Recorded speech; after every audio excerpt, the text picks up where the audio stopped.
नमस्कार साथियों, आपका स्वागत है। आज फिर से हम बात करने वाले हैं बीसलदेव रासो पर। बीसलदेव रासो भाग 2 में। इससे पहले वाले वीडियो में भी हमने बीसलदेव पर बात की थी, बीसलदेव रासो भाग 1 में, जिसमें हमने बीसलदेव रासो के सामान्य परिचय पर चर्चा की थी, जबकि आज हम कथानक पर और उसकी कुछ विशेषताओं पर बात करने वाले हैं। भाग 1 में हमने चर्चा की थी कि सत्यजीवन वर्मा जी वाला जो संकलन है बीसलदेव रासो का, उसमें 4 सर्ग हैं और 316 छंद जो हैं उनको 4 सर्गों में बांटा गया है। पूरी कथा को उन्होंने 4 सर्गों में विभाजित किया है, जबकि डॉक्टर माता प्रसाद गुप्त जी का जो संकलन है उसमें 128 छंद हैं। तो अभी हम जिस कथानक पर बात करने वाले हैं वह उन 128 छंदों के बारे में ही है।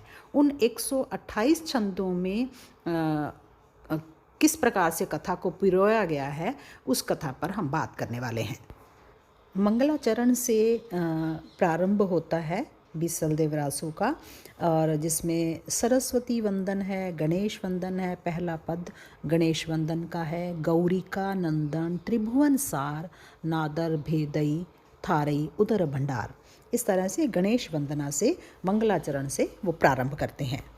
उसके पश्चात राजा भोजराज जो हैं, परमार राजा भोजराज जो हैं, उनके दीवान का वर्णन है। दीवान सजा हुआ है, उसमें राजमती के लिए उचित वर तलाशने की चर्चा होती है। ज्योतिषी को बुलाया जाता है और ज्योतिषी जो हैं वो बीसलदेव को वर के रूप में वागदान करते हैं। वर के रूप में उनको जो रस्म रिवाज है वो संपन्न करते हैं। जब ये तय कर लिया जाता है कि बीसलदेव जो हैं वो राजमती के वर होंगे, तो उसके पश्चात बीसलदेव कौन है उनका परिचय है। बीसलदेव के वैभव का वर्णन किया जाता है। जब हम काव्य रूढ़ियों के बारे में बात करते हैं तो ये भी एक काव्य रूढ़ी है कि राजा की जब बात हो रही है तो राजा के वैभव का वर्णन वहाँ पर किया जाता है। क्योंकि परमार वंश की जो स्त्री है या राजकुमारी है उसके साथ बीसलदेव का विवाह होना तय हुआ है, ये एक तरह से उल्लास का वातावरण है। ये जानकर सब जो हैं उमंगित होते हैं, उल्लासित होते हैं। राजा बीसलदेव प्रसन्न मन से बहुमूल्य भेंट देकर ब्राह्मण को विदा करते हैं। उसके पश्चात विवाह से संबंधित रीति रिवाजों का प्रारंभ होता है और अनेक प्रकार के रीति रिवाज, जिसमें मिलनी है, बारात का स्वागत की तैयारी है, बारात को सजाना है, मंगल गीत गाए जाते हैं, रस्मों रिवाज किए जाते हैं। विवाह के लिए बारात का प्रस्थान होता है। धार में बारात पहुंचती है, राजा का स्वागत होता है, बारात का स्वागत होता है। और जब फेरे होते हैं तो पहले फेरे में, दूसरे और तीसरे फेरे में दहेज जो है वो दिया जाता है, भेंट जो है वो दी जाती है राजा को, बीसलदेव को। राजमती के दुल्हन रूप का वर्णन है और राजमती जो है वो उस परिवार से किस प्रकार आशीर्वाद लेती है। पहरावनी वहाँ पर होती है, बारात वापसी होती है। पूरा जो है वो एक तरह से लोक रीति रिवाज जो है, क्योंकि नरपति नालय लोक कवि थे तो वहाँ उनके बीसलदेव रासो में भी लोक उपस्थित है। बीसलदेव भी बहुत उमंगित हैं, बहुत प्रसन्न हैं और बहुत संतुष्ट हैं। अब जो कथा का एक तरह से जो मुख्य बिंदु आता है वह है बीसलदेव की गर्वोक्ति। वो क्या कहते हैं बीसलदेव? गर्भ करी बोलियो संभरी वाल, मो सारिशो नहीं अवर भुआल, माँ घरी संभर उग्रही, चिहु दिसें थाना रे जैसलमेर, लाख तूरिया पाशर पड़ई, गोरी राजको वैष्णव गढ़ अजमेरी। अर्थात राजा गर्व से भरकर कहता है, सांबरवाल ने बीसलदेव ने राजमती से गर्वपूर्वक कहा, मेरे समान दूसरा भोपाल नहीं है। मेरे घर में, मेरे राज्य में सांबर निकलता है, चारों ओर जैसलमेर का थाना है और लाख घोड़ों पर पाखरें पड़ती हैं, और हे गोरी, अजमेरगढ़ में राज्य के लिए सिंहासन पर बैठना होता है। इस तरह से राजा जो है वो राजमती के समक्ष गर्व से भरी हुई उक्ति कहता है। प्रत्युत्तर में रानी राजमती क्या कहती है, गरब म करी हो सैंभरी वाल, तो सरिषा अवर घना रे भुआल, एक उड़ीसा कौधणी, वचन दुई माँ का मणि माँ मणि, ज्यों थारी संभरी उग्रही, त्यों आ घरी उग्रही हीरा कई शाणी। अर्थात, हे सांभरवाल बीसलदेव, गर्व न करो, तुम्हारे सदृश और बहुतेरे भूपाल हैं, बहुतेरे राजा हैं, एक तो उड़ीसा का स्वामी ही है। ये दो वचन मेरे चाहे मानो चाहे ना मानो। जिस प्रकार तुम्हारे राज्य में नमक निकलता है, सांभरसर निकलता है, उसी प्रकार उसके राज्य में हीरे की खानें हैं। अब ये जो दोनों पद हैं, एक तो बीसलदेव की गर्वोक्ति और उस गर्वोक्ति का राजमती द्वारा उत्तर देना, प्रत्युत्तर देना, ये दोनों जो पद हैं वो अपने आप में पूरी कथा के आधार बिंदु हैं, या कहना चाहिए टर्निंग पॉइंट है, जहाँ से कथा मोड़ लेती है या मूल कथा निकल कर आती है, वो ये दोनों पद जो हैं वो यही हैं। बस जैसे ही राजमती यह प्रत्युत्तर देती है, बीसलदेव का अंदर का पुरुष जाग जाता है, उसका अहम कह लो जाग जाता है। बीसलदेव जो है वो बहुत से प्रश्न करता है कि तुम्हारा विवाह तो अजमेर तुम विवाह हुआ है और तुम कुल 12 वर्ष की हो, और तुम्हारा जन्म जो है वो जैसलमेर में हुआ है, तो तुमने उड़ीसा कब देखा, तुम जगन्नाथपुरी कब गई। इस तरह के प्रश्न जो हैं वो बीसलदेव के सामने आते हैं।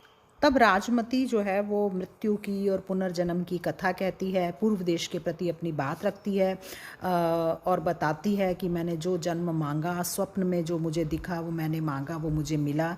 ये सब सुनकर बीसलदेव चमक जाता है, लेकिन कुल मिलाकर जो प्रत्युत्तर राजमती ने दिया वो उससे उसको अपना अपमान महसूस होता है, और बीसलदेव जो है वो उड़ीसा जाने का निश्चय कर लेता है कि तुमने कहा है उड़ीसा में हीरे की खानें हैं, तो अब मैं उड़ीसा में जाकर हीरे की खानें देख कर आऊँगा। तो ये जब वो उड़ीसा जाने की बात कहता है तो राजमती को पश्चाताप होता है। उसके पश्चाताप के कथन स्वरूप कुछ पद हैं, और वो बार बार उनको कहती है कि तुम मत जाओ वहाँ पर, तुम्हें कीमती सामान चाहिए, हीरे चाहिए तो मैं धार से लेकर आऊँगी। लेकिन जो बीसलदेव है वो जाने की जिद करता है और उड़ीसा जाने की तैयारी करता है और कहता है कि मैं वहाँ जाकर नौकरी करूँगा। बस इसके पश्चात पत्नी द्वारा पति को रोकने का बहुत प्रयास किया जाता है, माफ़ी मांगी जाती है, पश्चाताप किया जाता है, समझाया जाता है। बीसलदेव की भावज भी उसे समझाने का प्रयास करती है, उसकी भी सिखावन के पद हैं, लेकिन बीसलदेव जो है वो किसी भी तरह से अपने निर्णय को बदलने के लिए तैयार नहीं होता है। कुछ पद हैं सहेलियां जिसमें सीख देती हैं कि अवगुणी जो स्त्री होती है उसके पास उसका पति क्यों रुकेगा, और इसी तरह से जो राजमती है बीसलदेव को रोकने के लिए वो ज्योतिष को दामोदर नाम के इस ज्योतिषी को वो कहती है कि तुम उसे रोकने का प्रयास करो, अगर वो 4 महीने भी रुक जाते हैं तो मैं किसी न किसी तरह से उनको मना लूँगी, उनके जाने का जो मुहूर्त है वो मत निकालो, देरी से निकालो। लेकिन बीसलदेव नहीं रुकते हैं, चले जाते हैं, और पंडित जो हैं वो उनको छोड़कर आते हैं। इसके पश्चात कथा मोड़ लेती है और जो विरहणी राजमती है उसकी स्थिति का वर्णन किया गया है, और 12 मासा वर्णन है जिसमें पोष, माघ, फागुन, चैत्र, वैशाख, जेठ, आषाढ़, श्रावण, भाद्रपद, अश्विनी जो महीने हैं हमारे जो देसी महीने हैं उसके अनुसार उन महीनों में परिवर्तित प्रकृति से जोड़कर सांकेतिक रूप से एक तरह से 12 मासा का वर्णन यहाँ पर किया गया है, और जो राजमती है उसकी स्थिति को यहाँ पर दिखाने का, उसकी विरहपूर्ण स्थिति को यहाँ पर दिखाने का बीसलदेव रासों में प्रयत्न किया गया है। यहाँ पे कुछ पद ऐसे भी हैं जब बीसलदेव गमन करता है तो उससे पहले राजमती उसे बताती है कि वहाँ किस तरह से रहना है, कैसे राजा के साथ व्यवहार करना है, और जब वो चला जाता है उसके पश्चात जो उसकी पीड़ा है उसको भी वो अपने एक पद में व्यक्त करती है। एक तरह से यह पद स्त्री विमर्श का पद भी कहा जा सकता है, जब वो कहती है अस्त्रिय जन्म काई दी दऊ महेश, अवर जन्म थारे घणारे नरेश, रानी न सिरजिए रोजड़ी, घण न सिरजिए धौलिय गाई, वनशंड काली कोयली, हऊ बैसंती अंबानी चंपा की डाल, भश्ती द्राश बिजोरड़ी, डहणी दूष जुरई अबला जी बाल। इस तरह से वो भगवान को कहती है कि तूने स्त्री जन्म क्यों दिया है, तू मेरे को काली गाय बना देता, सफ़ेद गाय बना देता, तू मुझे कोयल बना देता और चंपा की डाल बना देता, लेकिन तूने मुझे स्त्री जन्म दिया है और स्त्री जन्म जितना पीड़ा से भरा हुआ है उस पीड़ा का कोई भी अंत नहीं है। इसमें एक प्रसंग दूती का है जहाँ एक व्रत दूती जो है उसके पास आती है और उसको कहती है कि जब तक सांबरपति आवे तुमको एक महा अपूर्व मित्र मैं व्यवस्था करके दे सकती हूँ, और वह राजमती जो है उस दूती को फटकार लगाती है। इसके पश्चात राजमती पंडित को बुलाकर उसके हाथ में अपनी चिट्ठी, अपना संदेश लिखकर भेजती है। पंडित जगन्नाथपुरी होता हुआ राजा के पास पहुंचता है, राजा को संदेश देता है, चिट्ठी देता है, और उड़ीसा का राजा जो है वो उसको जाने के लिए प्रेरित करता है। उड़ीसा की रानी भी पहले तो बिसलदेव को रोकती है और उसके विवाह का प्रस्ताव रखती है, लेकिन बिसलदेव बताता है कि उसके पास 1000 रानियां हैं और राजमती उनमें सर्वश्रेष्ठ रानी है।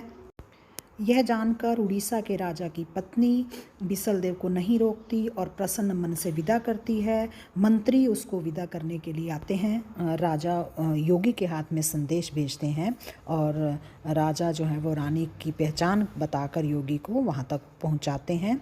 जोगी अजमेर पहुँचता है और चिट्ठी जो है वो रानी को देता है और रानी चिट्ठी को गले से लगाती है और योगी की आप भगत करती है। और फिर तीसरे दिन जो है योगी बताता है कि बिसलदेव घर पे पहुंच जाएंगे। इस तरह से जश्न का माहौल होता है, उमंग उत्साह छा जाता है, रानी उमंगित होती है। उसके संकट का समय उसने बेदाग निकाल दिया, यह है उसके लिए बहुत संतुष्टि की बात है। रानी श्रृंगार करती है, राजा बिसलदेव आता है और 12 वर्ष के बाद दोनों का मिलन होता है। रानी अपना उलाहना भी रखती है और श्रृंगार करके अपने पति के आने की तैयारी भी करती है। तो यह एक तरह से बिसलदेव रासो की कथा है पूरी तरह से। अब आप इसको चाहें तो प्रारंभ, मध्य और अंत में बांट कर लिख सकते हैं, प्रसंग या घटनाओं के अनुसार इसको लिख सकते हैं और अपने तरीके से इसे व्यवस्थित कर सकते हैं। इस प्रकार यह काव्य अपने आप में स्त्री चेतना का भी काव्य है, स्त्री विमर्श का भी काव्य है, बल्कि कहना चाहिए कि राजमती ही इसकी नायिका है। बिसलदेव जो है वो प्रधान पात्र न होकर राजमती जो है वो प्रधान पात्र है। इतिहास से जुड़ा हुआ काव्य है, प्रेम का काव्य है, रूठने मनाने का काव्य है, लोक काव्य है और तत्कालीन संस्कृति का चित्रण करता हुआ काव्य है। इस वीडियो में इतना ही। आपके लिए बहुत बहुत शुभकामनाएं। धन्यवाद।